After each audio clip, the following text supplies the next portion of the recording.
कल है अपरा एकादशी। तो चलिए जानते हैं अपरा एकादशी की पूजा विधि और कथा। जय माता दी दोस्तों, माता रानी आप पे अपनी कृपा बनाए रखे। ज्योति आचार्य के अनुसार इस दिन भगवान विष्णु के साथ माँ लक्ष्मी की भी पूजा करनी चाहिए, जिससे आपको संपूर्ण फल की प्राप्ति होगी। तो चलिए जानते हैं अपरा एकादशी की पूजा विधि। पहला, इस दिन यदि आप व्रत रखते हैं तो प्रातः काल उठकर स्नान से मुक्त होकर स्वच्छ वस्त्र धारण करें। दूसरा, फिर श्री हरि विष्णु को केला, आम, पीले फूल, पीला चंदन, पीले वस्त्र चढ़ाएं और ओम नमो भगवताय वासुदेवाय का जाप करें। श्री हरि को केसर का तिलक लगाएं और फिर स्वयं भी टीका करें। इसके बाद विष्णु सहस्त्रनामा पाठ करें और एकादशी की व्रत की कथा सुने। यदि आप कथा करते हैं या सुनते हैं तो आपको भगवान विष्णु को पंचामृत और आटे की पंजरी का भोग जरूर लगाना चाहिए। साथ ही विष्णु जी को लगने वाले भोग में तुलसी दल अर्पित जरूर करें। तुलसी दल भगवान विष्णु को बहुत प्रिय है। एकादशी पर कुछ गलतियां करने से जरूर बचे,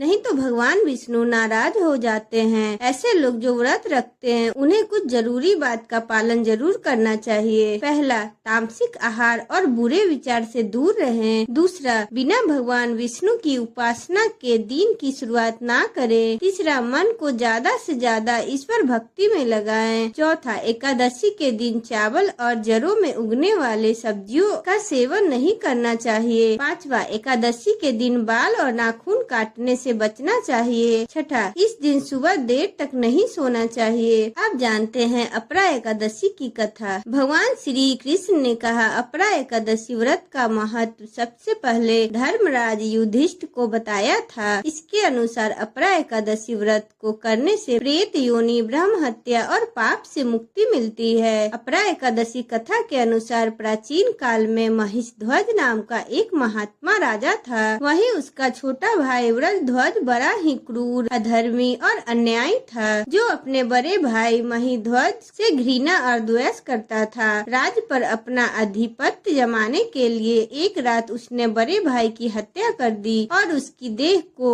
जंगल में पीपल के नीचे गाड़ दिया। अकाल मृत्यु के कारण राजा महिषध्वज प्रेत योनि में पहुंच गए और प्रेत आत्मा बनकर उस पीपल के पेड़ पे रहने लगे। प्रेत योनि में रहते हुए राजा महिषध्वज आसपास बड़ा ही उत्पात मचाते थे। एक बार धौम ऋषि ने वहां प्रेत को देख लिया और माया से उसके बारे में सब कुछ पता कर लिए। ऋषि ने उस प्रेत को पेड़ से उतारा और परलोक विद्या का उपदेश दिया। महिषध्वज की मुक्ति के लिए ऋषि ने अपरा एकादशी व्रत रखा और श्री हरि विष्णु से राजा के लिए कामना की। इस पुण्य के प्रभाव से राजा की प्रेत योनि से मुक्ति हो गई। राजा बहुत खुश हुआ और वह ऋषि को धन्यवाद देता हुआ स्वर्ग लोक में चला गया। हे श्री हरि विष्णु, जैसे आपने राजा का दिन फेरे उसी तरह सबका दिन फेरिएगा। अपरा एकादशी की पारण की शुभ मुहूर्त सूर्योदय के बाद अपरा एकादशी की पारण कर सकते हैं। वीडियो अच्छा लगा हो तो चैनल को लाइक एंड सब्सक्राइब करें एंड बेल आइकन को प्रेस करें।